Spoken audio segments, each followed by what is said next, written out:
Hi guys and welcome back to my channel FZ classes. तो guys आज आता है 16 सितंबर और है फ्राइडे। आज हम द हिंदू न्यूज़पेपर को एनालिसिस करेंगे और इस न्यूज़पेपर में देखेंगे कि कौन कौन से आर्टिकल हमारे एग्जाम के पॉइंट ऑफ व्यू से इंपॉर्टेंट है। तो चलिए बिना टाइम वेस्ट करे वीडियो को शुरू कर लेते हैं। सबसे पहले पेज पर एक आर्टिकल दिया गया है। आर्टिकल है delay in government's flagship PMAYG scheme to invite penalty, यानी कि अभी गवर्नमेंट का इसमें थोड़ी सी देरी देखने को मिली है। प्रधानमंत्री आवास योजना के अंदर इस स्कीम को इम्प्लीमेंट करने के लिए जिन स्टेटों को कहा गया था और उन्होंने इसको सही से टारगेट को इसको अचीव नहीं किया है, तो उनको भी पेनल्टी देनी पड़ेगी। Centre to fine states that do not meet targets, यानी कि सेंटर उन पर क्या लगाएगी, फाइन इम्पोज करेगी जिन्होंने अभी तक टारगेट को मीट नहीं किया है। Under the scheme the union government has set itself a target of constructing 2.95 crore houses, यानी कि इस स्कीम के अंदर खुद यूनियन गवर्नमेंट को कितने घर बनाने हैं, 2.95 करोड़। किसको लेकर है स्कीम, अब तो आपको पता चल गया होगा, यानी कि हाउसिंग बनाने के लिए। तो PMAIY के बारे में थोड़ा सा जान लेते हैं। तो प्रधानमंत्री आवास योजना एक इनिशिएटिव है जो गवर्नमेंट ऑफ इंडिया ने चलाया था, इन विच अफोर्डेबल हाउसिंग होगी will be provided to a urban poor with a target of building 2 crore affordable houses by 31 March 2022 जो चला गया। तो 31 मार्च 2022 से पहले पहले 2 करोड़ हाउसेस को बनाने का टारगेट था जिन्हें प्रोवाइड किया जाएगा अर्बन पुअर लोगों को। इट हैज़ टू कंपोनेंट, इसके दो कंपोनेंट है। एक तो प्रधानमंत्री आवास योजना अर्बन के लिए है for the urban poor, and प्रधानमंत्री आवास योजना ग्रामीण के लिए यानी कि गांव वाले लोगों के लिए। PMAYG एंड ऑल्सो PMAYR भी इसको बोलते हैं, यानी कि ग्रामीण के लिए या आर के लिए, फॉर द रूरल पुअर के लिए यानी कि रूरल पुअर के लिए।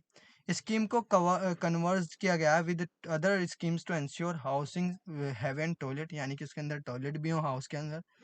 सौभाग्य योजना इलेक्ट्रिसिटी कनेक्शन हो, Ujjwala Yojana LPG connection, access to drinking water हो, एंड जनधन बैंकिंग फैसिलिटीज हो उसके अंदर, PMAYG के अंदर। Total 1 crore homes are approved against total demand of 1.12 crore as of 28 December 2019, यानी कि 1 करोड़ होम्स को अप्रूव्ड किया गया था। डिमांड कितने की रखी गई थी, 1.12 करोड़ की। कब तक, 28 दिसंबर 2019 तक। अब इसके बारे में, स्कीम के बारे में थोड़ा सा शॉर्ट में जान लेते हैं। तो कहाँ पे इम्प्लीमेंट हुई है इंडिया में, किसने इम्प्लीमेंट कराई है, यानी कि प्राइम मिनिस्टर इसको लाए थे नरेंद्र मोदी जी। मिनिस्ट्री कौन सी है, ministry of housing and urban poverty alleviation इसको कंट्रोल करती है। की पीपल कौन है इसके, हरदीप सिंह प्यूरी। लॉन्च कब हुई थी, 25 जून 2015 में। स्टेटस क्या है, यह भी एक्टिव है। अब हमने PMAGY के बारे में पढ़ लिया। ये गाइस क्या है, बहुत इंपॉर्टेंट स्कीम है। अब देख लेते हैं नेक्स्ट आर्टिकल जो हमारे एग्जाम के पॉइंट ऑफ व्यू से इंपॉर्टेंट है। हाँ, नेक्स्ट आर्टिकल जो हमारे एग्जाम के पॉइंट ऑफ व्यू से इंपॉर्टेंट है वो ये है, compensatory afforestation in other states likely, यानी कि अभी क्या चल रहा है, जो डेवलपमेंट चल रहा है दिल्ली के आसपास, तो जो स्टेट्स दिल्ली को ज़मीन देंगे उनको कंपनसेशन दिया जाएगा अफोरेस्टेशन के लिए। Compensatory afforestation in other states likely, union environment ministry has taken cognizance of Delhi development authority letter seeking permission says official, यानी कि परमिशन मांगी उन स्टेट से कि दिल्ली को यानी कैपिटल को जमीन दे दी जाए। The union environment ministry is likely to allow compensatory afforestation for development project, जिससे डेवलपमेंट प्रोजेक्ट बन सके, एग्जीक्यूटिव हो सके capital in neighbouring state due to shortage of land in Delhi, क्योंकि शॉर्टेज है दिल्ली में लैंड की, क्योंकि पॉपुलेशन बहुत ज़्यादा है दिल्ली में, according to the senior ministry official ने बताया। अब इस आर्टिकल में हमारे लिए क्या इंपॉर्टेंट है, कंपनसेटरी अफॉरेस्टेशन। तो चलिए इसके बारे में थोड़ा सा जान लेते हैं। कंपनसेटरी अफॉरेस्टेशन को अब डिफाइन करें तो एक प्रोसेस है अफॉरेस्टेशन का, एंड एसोसिएट होता है regeneration activities are done to compensate for destroying forest, यानी कि फॉरेस्ट को डिस्ट्रॉय किया जाता है, उसके बिहाफ पे फिर जमीन ली जाती है जिससे डेवलपमेंट हो सके। That has been diverted to non forest activities में इसको कन्वर्ट किया जाता है। In this contest non forest activities mean the clearing forest और just a small part of following purpose, यानी कि डेवलपमेंट के लिए कुछ पार्ट जमीन का जो फॉरेस्ट का होता है उसको क्लियर किया जाता है। Coffee cultivation, rubber, tea plants with oil, medicinal parts plants और गार्डनिंग क्रॉप्स, इनको खाली किया जाता है। दिस में be for the purpose of personal use और फॉर बिजनेस यूज, यानी कि इसको पर्सनल यूज के लिए भी कर सकते हैं और अभी बिजनेस यूज के लिए भी कर सकते हैं। अभी तो दिल्ली गवर्नमेंट को ये जमीन चाहिए इसलिए अभी ये गवर्नमेंट यूज के लिए किया जा रहा है। और any other purpose other than the reforestation of the forest. Even though the forest are cut down, इसके द्वारा क्या होते हैं, फॉरेस्ट को काटा जाता है। ये प्रोसेस क्या कहलाया जाता है, कंपेंसेटरी अफॉरेस्टेशन दी जाती है। Ensure that the forest is still put into the good use, यानी कि फिर दोबारा से एक अलग जमीन पर फॉरेस्ट को उगाया जा सके। कंपेंसेटरी अफॉरेस्टेशन एक also means of creating non forest land use replacement है। Non forest purpose include the activities, for example cultivation और redevelopment in an area that had forest previously. Mostly compensatory afforestation is mainly carried out for the purpose of agriculture or any other activity other than industrial use on the piece of land.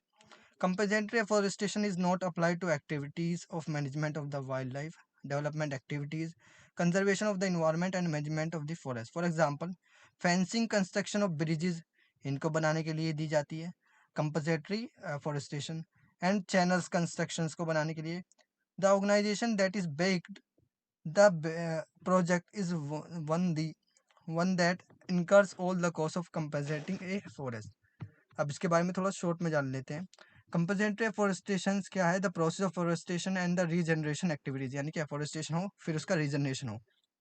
Type क्या है, nature इसका synonym artificial afforestation भी इसको बोल सकते हैं, यानी कि यहाँ से फॉरेस्ट को हटाया और दूसरी तरफ फॉरेस्ट को लगा दिया। ऑर्गेनाइजर्स कौन है इसके, इंडिविजुअल और ऑर्गेनाइजर्स। अब देख लेते हैं नेक्स्ट आर्टिकल जो हमारे एग्जाम के पॉइंट ऑफ व्यू से इंपॉर्टेंट है।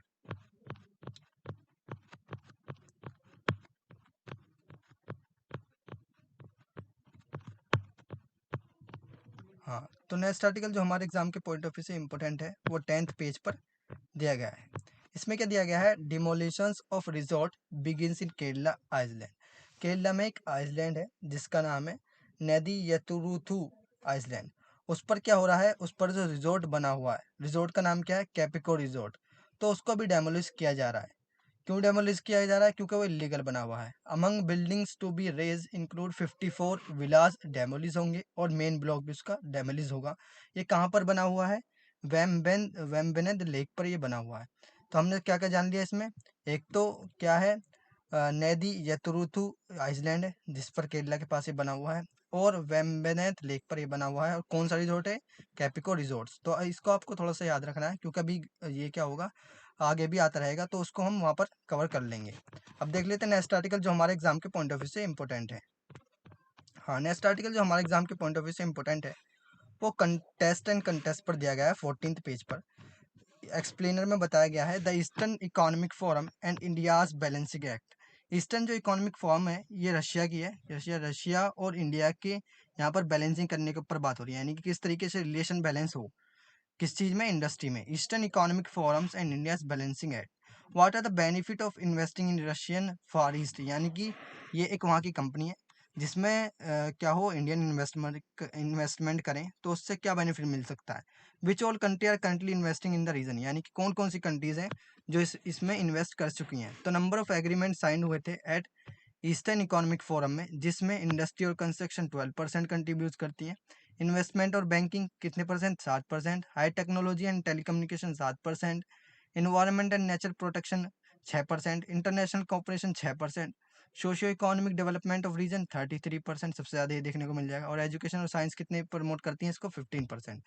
अब इस आर्टिकल में एक तो हमारे लिए इंपॉर्टेंट है ईस्टर्न इकोनॉमिक फोरम और एक इंडियाज बैलेंसिंग एक्ट। तो सबसे पहले जान लेते हैं ईस्टर्न इकोनॉमिक फोरम क्या है।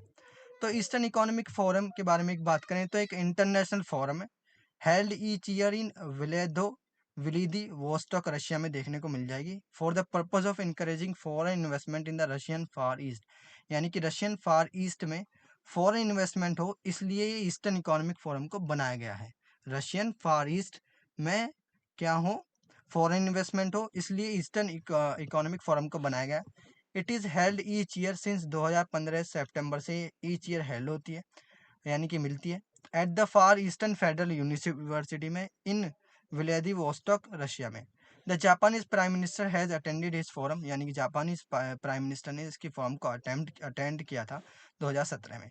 फार ईस्ट इकोनॉमिक फोरम एक स्पॉन्सर्ड की गई है organising committee appointed by the Roscongress, in association of Russian government की एक एसोसिएशन है विच ऑल्सो स्पॉन्सर्स करती है जो अदर इंटरनेशनल फोरम को, such as Saint Petersburg International Economic Forum. अब इसके बारे में थोड़ा सा शॉर्ट में जान लेते हैं।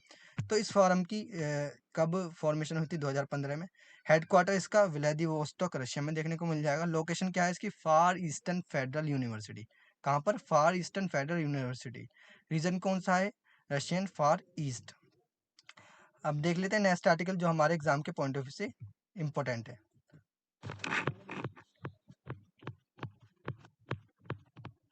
हाँ, नेक्स्ट आर्टिकल जो हमारे एग्जाम के पॉइंट ऑफ व्यू से इम्पोर्टेंट है, ये आर्टिकल पहले भी आ चुका है और आगे भी आएगा, क्योंकि अभी इस आर्टिकल्स के बारे में क्लियर नहीं हुआ है सुप्रीम कोर्ट से।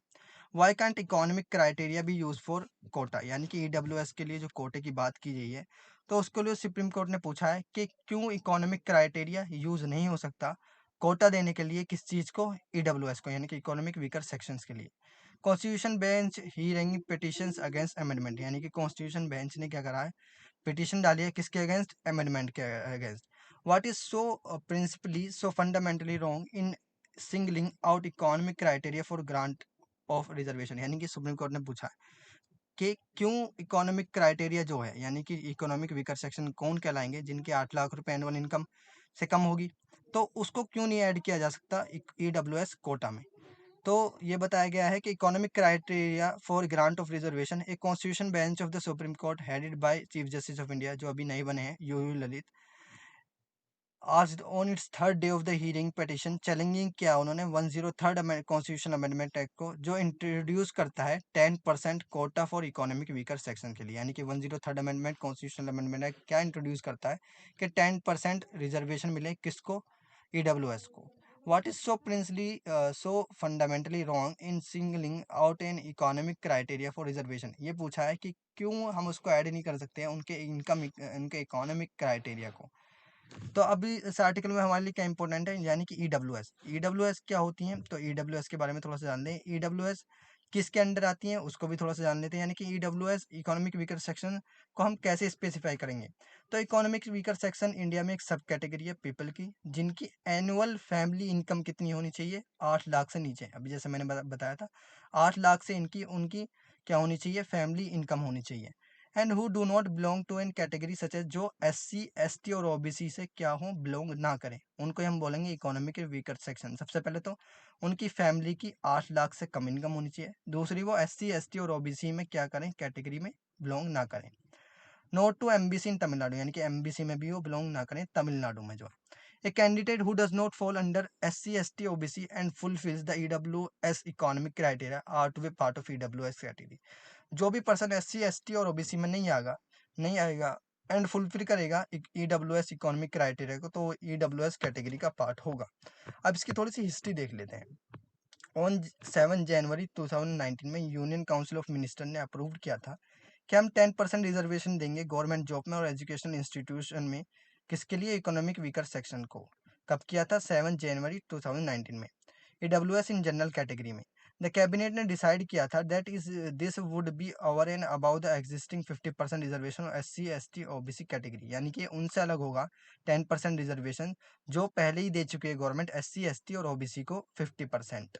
ऑन 8 जनवरी 2019 में constitution 124th amendment act bill लाया गया 2019 में, जो लोकसभा में रखा गया, lower house of the parliament है वो, और उसको पास किया गया सेम डे।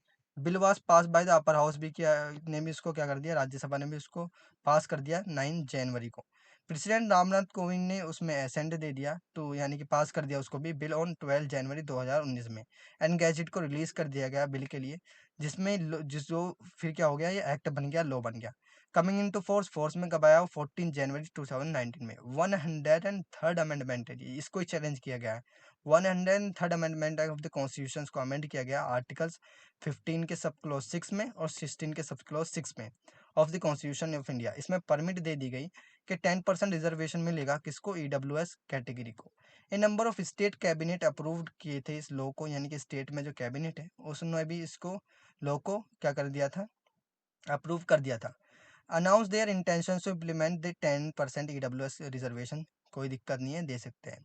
ऑन 10 जनवरी 2019 में youth for equality an NGO ने अपोज किया caste based politics challenging the propose amendment at the supreme court of India on ground that it breaches the 50% reservation ceiling set by the same court. यानी कि youth for equality एक NGO है, उसने क्या challenge किया कि आप 50% तो किसको दे रहे हो रिजर्वेशन, SC ST और OBC को, और जबकि 10% सिर्फ किसको दे रहे हो, EWS को। The group side it fully support, उन्होंने फुल्ली सपोर्ट किया EWS रिजर्वेशन को, but wants this to be done by converting the existing 27% OBC quota into an economic means tested non-caste based quota instead, thus staying within 50% cap set by an apex court.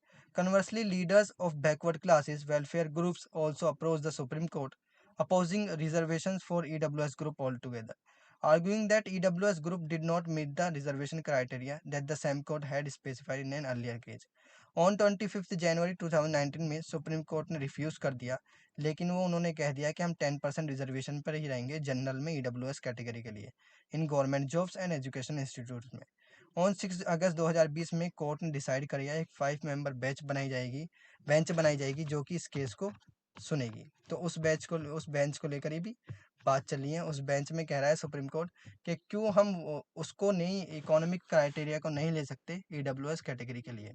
तो हमने EWS पूरा का पूरा cover कर लिया इससे। तो अब देख लेते हैं नेक्स्ट आर्टिकल जो हमारे एग्जाम के पॉइंट ऑफ व्यू से इंपॉर्टेंट है, वो इसी पेज पर दिया गया है। Modi in Samarkand for Shanghai cooperation organisation meeting. ये बहुत दिन से न्यूज़ में है। तो मोदी क्या हुए हैं समरकंद के SCO की मीटिंग के लिए। अब इस आर्टिकल में हमारे लिए क्या इंपॉर्टेंट है, पहले तो देख लेते हैं SCO के बारे में, फिर जो भी न्यूज़ आएगी कल, मतलब किस किस चीज़ पे बात हुई है, मतलब पावर पे, डिफेंस में, यानी कि कौन कौन से सेक्टर में बात हुई है, क्लाइमेट चेंज पे हुई है नहीं हुई है, तो उसको लेकर हम डिस्कशन को कल देख लेंगे। लेकिन अभी हमारे लिए क्या इंपॉर्टेंट है, SCO। तो SCO के बारे में थोड़ा सा जान लेते हैं। संघाई कोऑपरेशन ऑर्गेनाइजेशन एक Eurasian political, economic and security organisation है in terms of geographical scope and population. World's की लार्जेस्ट रीजनल ऑर्गेनाइजेशन है जो कवरिंग करती है approximately 6% of the area of Eurasia, जो ऊपर वाली प्लेट है, 40% of world population and contribute करती है 30% ऑफ ग्लोबल GDP को। SCO से पहले संघाई 5 था, एक म्यूचुअल सिक्योरिटी एग्रीमेंट हुआ 1996 में between the People's Republic of China के बीच में, इंडिया, किर्गिस्तान, रशिया और तजिकिस्तान के बीच में।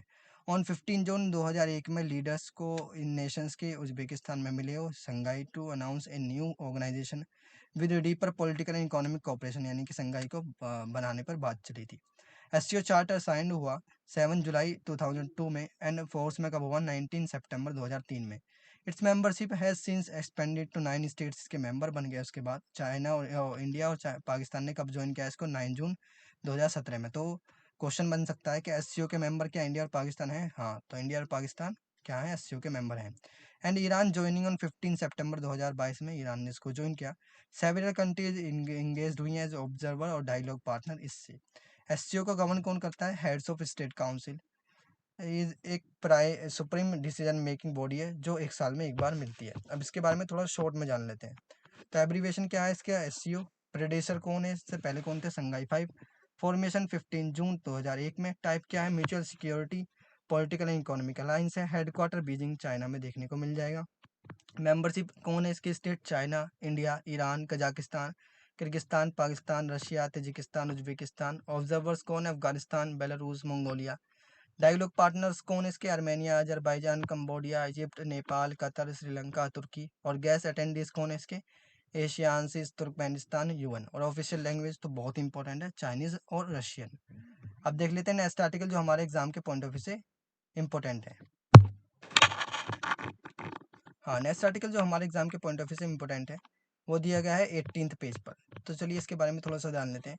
PM bets for a greenery automobile sector, यानी कि PM ने कहा है कि किसी भी तरीके से हम क्या हूँ, किस ऑटोमोबाइल सेक्टर पर प्रोग्रेस करें, ग्रीनरी, यानी कि जो क्या हो, इलेक्ट्रिक ऑटोमोबाइल सेक्टर पर हम क्या करें, इंक्रीज प्रोग्रेस करें। Modi urges the industry to focus on self sufficiency. Modi क्या चाहते हैं कि हम उन इंडस्ट्री से कि फोकस करें सेल्फ सफिशिएंसी, यानी कि अपनी ही कंट्रीज में किसी भी व्हीकल्स को बनाएं, अपनी कंट्रीज में इंडिजीनियसली। तो इस आर्टिकल में हमारे लिए क्या इंपॉर्टेंट है, ग्रीनरी ऑटोमोबाइल सेक्टर। तो इसके बारे में थोड़ा सा जान लेते हैं। तो ग्रीन व्हीकल या फिर ग्रीनरी ऑटोमोबाइल सेक्टर एक ही बात है, जहाँ पर ग्रीन व्हीकल बनते हैं उसको ग्रीनरी ऑटोमोबाइल सेक्टर ही बोलते हैं। तो ग्रीन व्हीकल या फिर clean vehicle, eco friendly vehicle भी इसको बोल सकते हैं और इन्वायरमेंटली फ्रेंडली व्हीकल भी इसको बोल सकते हैं। एक रोड मोटर व्हीकल है जो प्रोड्यूस करता है less harmful impact of to the environment. ये पॉइंट बहुत इंपॉर्टेंट है, less harmful impact to the environment, यानी कि इससे पॉल्यूशन बहुत कम होता है than comparable conventionally international combustion engines vehicle running on gasolines और डीजल्स। इनसे बहुत कम इसमें देखने को मिलेगा पॉल्यूशन, जो गैस से चलती हैं गाड़ियाँ या डीजल से चलती है, और one that use certain alternative fuels जैसे यूज होता है। प्रेजेंटली इन सम कंट्रीज में the term is use for any vehicle complying और surpassing the most stringent European emission standard such as Euro 6, और कैलिफोर्नियाज में क्या है, जीरो एमिशन व्हीकल इनको बोलते हैं। स्टैंडर्ड इन्हें बोला जाता है such as ULEV, SULEV, PZEV और the low carbon fuel standard enacted in several countries में इनको बोला जाता है। इसके बारे में थोड़ा सा शॉर्ट में देख लेते हैं। सस्टेनेबल एनर्जी को क्या करते हैं, प्रमोट करते हैं। रिन्यूएबल एनर्जी इनसे प्रमोट होती है। एनर्जी कंजर्वेशन होता है इनसे बहुत ज़्यादा। आने वाला क्या है, यही फ्यूचर है जिससे क्या हुआ, हम पॉल्यूशन को कम कर सकते हैं। अब देख लेते हैं नेक्स्ट आर्टिकल, ये आगे भी आर्टिकल आएगा फिर हम इसको और कवर कर लेंगे आगे। अब देख लेते हैं नेक्स्ट आर्टिकल जो हमारे एग्जाम के पॉइंट ऑफ व्यू से इंपॉर्टेंट है, तो वो इसी पेज पर दिया गया है। Hungary no longer a full democracy. European Union resolution में कहा गया है कि हंगरी क्या है, डेमोक्रेसी अब उसमें नहीं देखने को मिल जाएगी आपको। तो हंगरी एक नो लॉन्गर फुल डेमोक्रेसी अब बन चुकी है and European Union needs to everything so bring it back into the line with European values, the European Union Parliament said on Thursday. ये कहा है कि हंगरी को वापस डेमोक्रेसी में लाना है क्योंकि वो उसमें ज़्यादा क्रिटिसिज्म देखने को मिल रहे हैं, ज़्यादा लड़ाइयाँ देखने को मिल रही हैं, इस वजह से वो क्या हो चुकी है, डेमोक्रेसी से बिल्कुल हट चुकी है। अब इस आर्टिकल में, ये आर्टिकल आगे भी आएगा, इसको आगे भी कवर करेंगे। अब इस आर्टिकल में अभी हमारे लिए क्या इंपॉर्टेंट है, हंगरी की लोकेशन बहुत इंपॉर्टेंट है। तो हंगरी आपको यहाँ देखने को मिल जाएगा यूरोप में। तो हंगरी की नेबरिंग कंट्रीज कौन कौन सी हैं, एक तो है स्लोवाकिया, एक स्लोवानिया, एक क्रोशिया और एक और क्या है, ऑस्ट्रिया, और ऊपर क्या है इसके चेक रिपब्लिक, और साइड में इसको रोमानिया देखने को मिल जाएगा, और नीचे सर्बिया। ये क्या है, ये हंगरी की नेबरिंग कंट्रीज है। तो गाइज ये बहुत इंपॉर्टेंट होता है क्योंकि प्रीली में भी और मेंस में भी ये पूछ ली जाती हैं कि नेबरिंग कंट्रीज किस कंट्रीज की नेबरिंग कंट्रीज को पूछ लिया जाता है। ये इस बार भी प्रीली में भी एक क्वेश्चन इससे आया था। तो यही आर्टिकल थे जो हमारे एग्जाम के पॉइंट ऑफ व्यू से इंपॉर्टेंट थे। वीडियो अच्छे लगे तो वीडियो को लाइक करें एंड चैनल को सब्सक्राइब करें। मिलते हैं नेक्स्ट वीडियो में, तब तक के लिए थैंक यू, जय Hind and never give up.